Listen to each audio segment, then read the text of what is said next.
Quiconque pensait que l'agenda expansionniste du président russe Vladimir Poutine s'arrêtait à l'Ukraine se trompe lourdement. Poutine a plusieurs fers au feu. La Moldavie figure également sur son agenda. En général, il essaie d'utiliser des tactiques de guerre hybrides, plutôt que la force militaire directe pour obtenir ce qu'il veut dans ce pays. Mais cela pourrait bientôt changer. La Transnistrie, et par extension, la Moldavie elle-même, doivent attendre se préparer à d'éventuelles escalades, alors que les inquiétudes concernant les intentions de Poutine persistent. Cet avertissement vient du Premier ministre moldave, Dorin Recean, qui s'est exprimé dans le Financial Times le 5 juin, pour dire au monde que la Russie prévoit de rassembler pas moins de 10 000 soldats en Transnistrie. Cette région, située à l'est de la Moldavie, est actuellement considérée comme un État séparatiste et la dernière cible de Poutine. Pour une raison simple. Il pense qu'il peut utiliser la Transnistrie comme voie d'accès vers la Moldavie continentale si une guerre éclate un jour. Le Financial Times souligne que la présence de soldats russes en Transnistrie n'a rien de nouveau. Ils sont là depuis des décennies, grâce au fait que la région est contrôlée par des séparatistes russes depuis environ 33 ans. Cependant, récemment, Poutine n'a pas pu envoyer plus de soldats dans la région, parce qu'elle est enclavée, et se trouve entre l'Ukraine et la Moldavie. Dorin Recean a exprimé son inquiétude que cela puisse changer.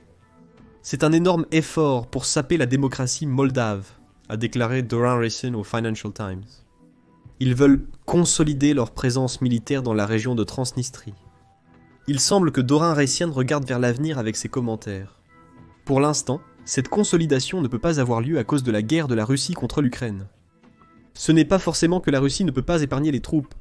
En fait, pour les amener en Transnistrie, il faudrait traverser toute l'Ukraine jusqu'à l'ouest du pays. Mais il est plus probable que Vladimir Poutine doive d'abord vaincre l'Ukraine, avant de pouvoir tourner son attention vers la Moldavie et la Transnistrie.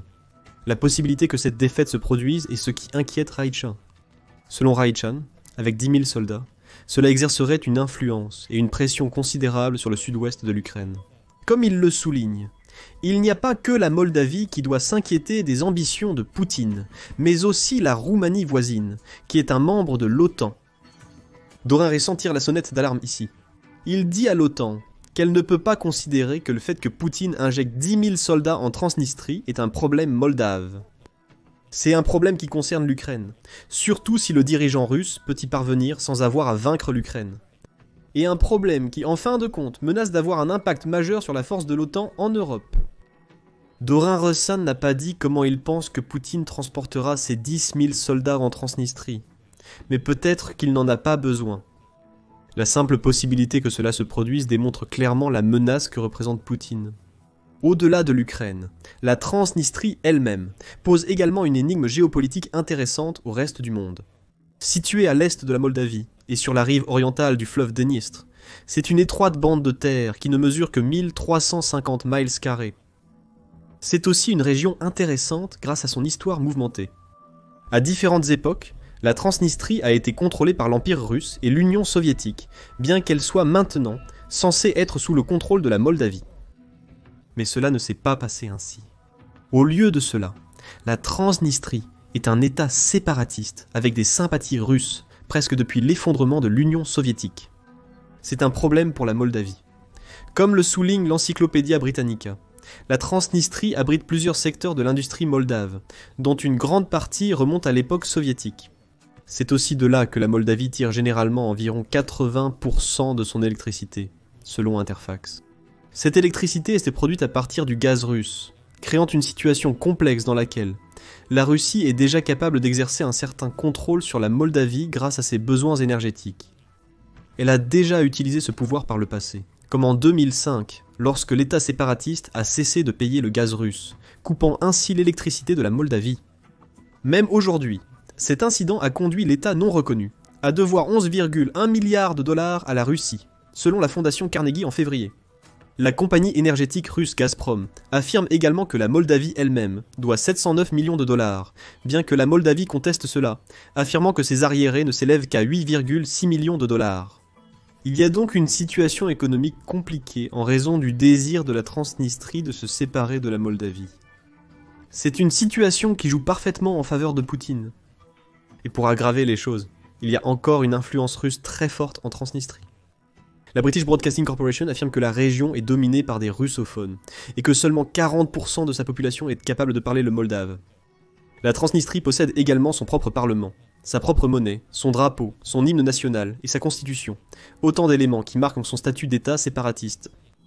Un État qui est très favorable à la Russie. Comme mentionné précédemment, et comme le souligne lui-même Rechan, la présence de troupes russes en Transnistrie n'a rien de nouveau. La British Broadcasting Corporation note que la région abriterait un important stock d'armes et des installations militaires datant de l'époque soviétique. Et pendant la majeure partie de son histoire, la Transnistrie a permis à Moscou de stationner 2 contingents militaires sur son territoire. L'un d'eux est une unité censée être de maintien de la paix, tandis que l'autre est le vestige de l'ancienne 14e armée soviétique. La British Broadcasting Corporation affirme que la Moldavie ne cesse de demander le retrait de ses troupes. La Russie et la Transnistrie ignorent toutes deux ces demandes. Le Financial Times donne plus de détails sur ces déploiements de troupes russes. Il indique que la Fédération de Russie stationnait autrefois un grand nombre de ses soldats en Transnistrie. À partir de 1992, lorsque les séparatistes de Transnistrie ont commencé à se préparer à une guerre d'indépendance contre la Moldavie. Cette guerre s'est terminée par un cessez-le-feu déclaré le 21 juillet 1992, après que les combats ont fait environ 700 morts. Depuis, la Russie s'est graduellement retirée. Le Financial Times rapporte qu'on estime désormais à environ 1500 le nombre de soldats opérant en Transnistrie sous le commandement de la Russie. Ce chiffre fait référence au fait que la plupart de ces soldats ne sont pas des troupes que la Russie a elle-même envoyées. La plupart sont en fait des habitants locaux de Transnistrie ayant rejoint les forces russes, semblant vouloir défendre leur territoire. Peut-être que cela donne un indice sur la façon dont Poutine fera entrer 10 000 soldats en Transnistrie. Plutôt que d'envoyer ses soldats depuis la Russie, il pourrait plutôt lancer une campagne de recrutement directement sur le territoire afin de renforcer les effectifs russes. Pour l'instant, c'est spéculatif. Mais Rechan ne s'inquiète pas des forces déjà présentes dans l'état séparatiste. Actuellement, leurs forces là-bas sont presque insignifiantes, dit-il au Financial Times. La grande inquiétude vient du potentiel renforcement. Mais avec une forte présence militaire en Transnistrie qu'un gouvernement pro-russe peut permettre, ils peuvent se consolider. Rechan ajoute que l'estimation de 10 000 provient des évaluations des renseignements, encore une fois, sans préciser la source de ces évaluations. Ce qui semble inquiéter Rechan ici, c'est un problème à 2 volets. Premièrement, l'arrivée de 10 000 soldats russes en Transnistrie pourrait renforcer les forces paramilitaires déjà présentes dans la région au point qu'elles puissent se rebeller plus activement contre la Moldavie. Cela mènerait-il à une guerre directe ? Bien qu'incertain, l'histoire de la région laisse penser qu'un affrontement entre la Moldavie et les séparatistes de Transnistrie pourrait se reproduire. Le deuxième problème est que Poutine rendrait le gouvernement transnistrien pro-russe encore plus dépendant de lui. Le dirigeant russe aurait plus d'influence que jamais dans la région, ce qui nous amène à la raison pour laquelle Vladimir Poutine s'intéresse autant à la Transnistrie. Son objectif est d'affirmer son contrôle sur la Moldavie. Ce que Rechan dit être sur le point de se produire en Transnistrie n'est que la dernière étape de ce plan. Revenons, en 2024, et les accusations fusèrent selon lesquelles Vladimir Poutine aurait mené une vaste campagne d'influence à l'intérieur des frontières de la Moldavie. Selon le Financial Times, rien qu'en 2024, la Russie aurait dépensé l'équivalent d'1% du produit intérieur brut total de la Moldavie, qui selon Statista s'élevait à 6 milliards de dollars dans une campagne combinée de propagande en ligne et de transferts d'argent illégaux. Cette campagne semblait être un effort pour influencer le référendum de la Moldavie sur l'adhésion à l'Union européenne. Oui, Union européenne. Elle a échoué. Le référendum sur l'adhésion à l'Union européenne a été adopté en faveur de l'Union européenne avec seulement 0,7% des électeurs moldaves. Un point sur lequel nous reviendrons bientôt. Le Financial Times s'est penché sur cette campagne en octobre 2024. Il a rapporté sur l'oligarque Ilan Chaou, que la police moldave a accusé d'avoir tenté d'utiliser sa vaste influence pour influencer les électeurs partout où il le pouvait. Cette influence, construite grâce à des fonds russes, aurait permis à Ilan Chaou de diriger un réseau soudé d'électeurs à travers le pays, qu'il peut soudoyer et mobiliser pour voter au nom de Moscou. Ça a failli marcher. Certains diraient même que Poutine a atteint son objectif. Le Financial Times affirme que Chaud travaillait à empêcher la Moldavie de voter collectivement pour rejoindre l'Union européenne. Avant ce référendum, la présidente du pays, Maya Sandu, pensait que son référendum aboutirait à un oui retentissant à l'adhésion à l'Union européenne. Le oui est passé de justesse, avec seulement 0,7% des voix, loin de la victoire éclatante à laquelle Sandu s'attendait. Et cela montre à quel point l'influence de la Russie est profondément enracinée en Moldavie. L'ingérence électorale russe, que Sandu a qualifiée d'œuvre de bandes criminelles et de forces étrangères dépensant de l'argent sale pour voler des voix, ne s'est pas arrêtée là. La Russie semble également avoir réussi à empêcher Sandu de se faire réélire au poste de présidente à peu près au même moment, forçant ainsi un second tour en novembre. 2024, que Sandu a finalement remporté. Le 4 juin, Pravda a rapporté que des bots pro-russes avaient été lancés une campagne montrant Sandu en train d'être exécuté. Selon le média, les bots ont publié de fausses photos de graffiti montrant Sandu mourant par pendaison, par balles et même sur des chaises électriques. Quelques jours plus tôt, d'après Pravda, le site du Fonds de lutte contre la répression, fondé par l'ancien chef du groupe de mercenaires Wagner, Yevgeny Prigojine, a publié un article accusant Sandu d'être impliqué dans le trafic d'enfants ukrainiens. Il semble que la présidente de la Moldavie soit toujours autant une cible pour Poutine qu'elle ne l'était en 2024. La tactique de Shaw était intrigante. Sa corruption allait au-delà de simplement acheter des votes. Il était également très actif en tant que force communautaire dans des régions comme la Gagaouzie, rapporte le Financial Times. Dans cette région, le vote en faveur de l'adhésion à l'Union européenne a été le plus bas de Moldavie, avec seulement 5% de votes positifs. Sans surprise, le Financial Times indique que Shaw a investi de l'argent pour améliorer le parc local. En hiver, ils veulent installer une patinoire, a raconté une habitante nommée Tatiana Kvirzink au Financial Times. Tout le monde vole, a-t-elle également déclaré lorsqu'on lui a demandé ce qu'elle pensait de Shaw, mais certains volent d'une meilleure façon. La Gagaouzie est un autre cas intéressant en soi, souligne le Financial Times. Tout comme la Transnistrie, elle s'est toujours vue comme différente du reste de la Moldavie. À l'effondrement de l'Union soviétique, elle a voté pour l'indépendance. Finalement, elle a accepté de devenir une région autonome au sein de la Moldavie, plutôt qu'un véritable État séparatiste. Cependant, la situation en Transnistrie et dans de nombreuses régions moldaves le prouve.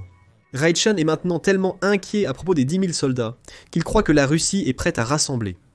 Encore et encore, Poutine prouve qu'il veut contrôler la Moldavie.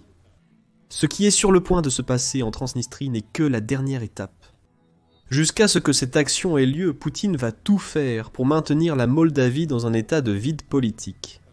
C'est selon la fondation Carnegie, qui affirme que Poutine joue actuellement la montre en attendant l'occasion parfaite pour frapper. Ces tactiques incluent l'alimentation du mécontentement et le blocage de toute réforme susceptible d'emprunter une voie pro-Union européenne selon la fondation Carnegie. Tout cela a été observé en 2024 lors du référendum sur l'Union européenne. La fondation Carnegie note également que la Moldavie ne doit pas seulement s'inquiéter des ingérences actives.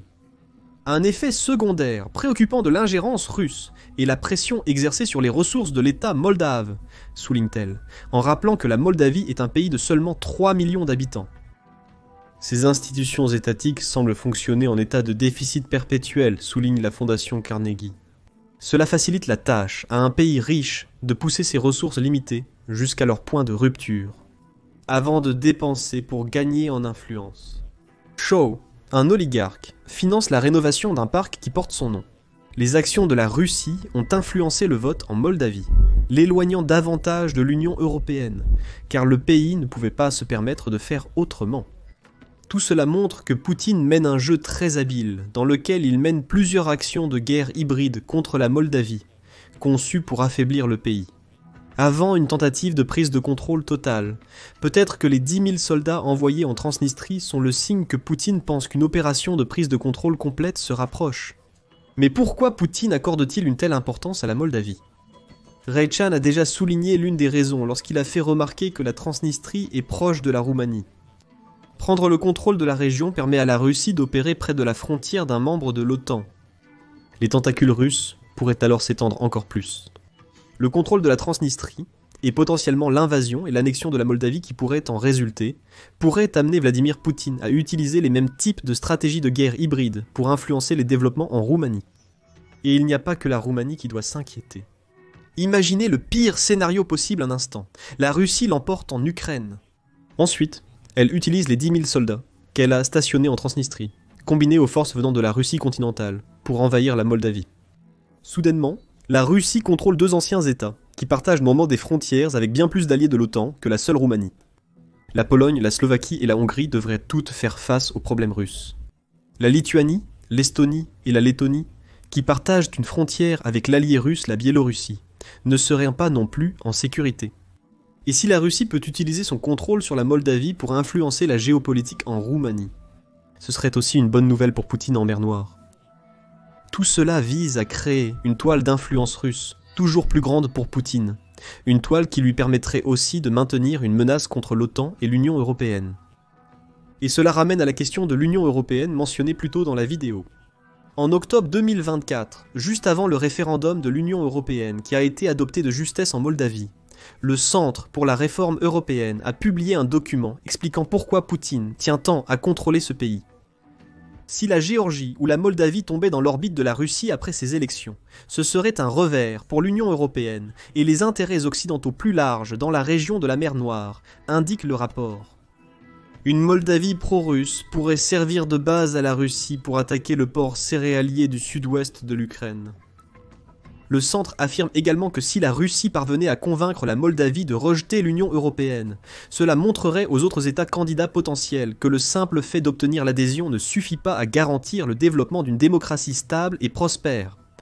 En somme, le but ultime de Poutine est d'utiliser la Moldavie pour saper l'influence de l'Union européenne, jusqu'à ce que la Russie semble être une alternative plus attrayante. Il est maintenant connu que la Russie n'a pas réussi à dissuader la Moldavie d'adhérer à l'Union européenne. Cependant, selon le Financial Times, la marge très mince par laquelle ce référendum a été adopté est une bonne nouvelle pour Vladimir Poutine. La Russie pourrait considérer le résultat comme une victoire, car elle peut tirer profit du faible écart entre les scores. Selon le Financial Times, des analystes affirment que c'est pour tenter de délégitimer le référendum et attiser les divisions dans le pays. En fin de compte, tout ce que la Russie fait en Transnistrie vise à réduire l'occidentalisation de la Moldavie. Et ce faisant, Poutine délégitime tout ce que l'Union européenne tente de faire sur le continent européen. Tout cela nous ramène à Raychan et à son avertissement. Les 10 000 soldats qui doivent arriver en Transnistrie ne sont que le dernier d'une série de mouvements que Poutine a utilisés pour déstabiliser la Moldavie.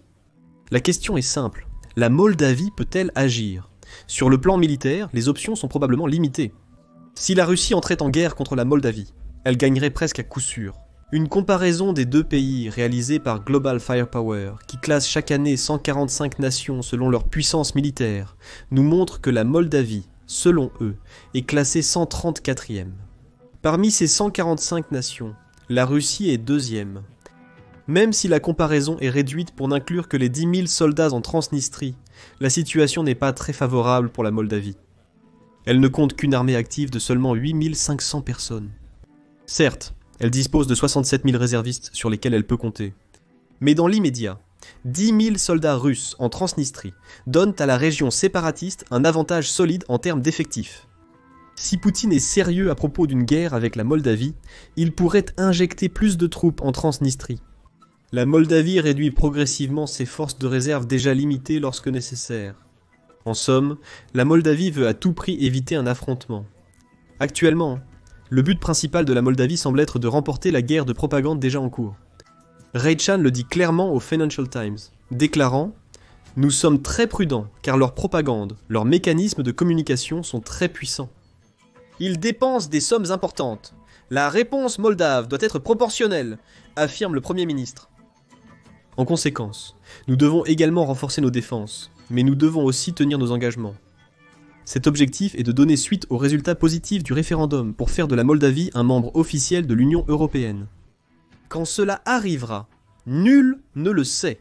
Depuis juin 2022, la Moldavie a le statut de candidate, avec l'ouverture officielle des négociations d'adhésion à l'Union européenne en juin 2024.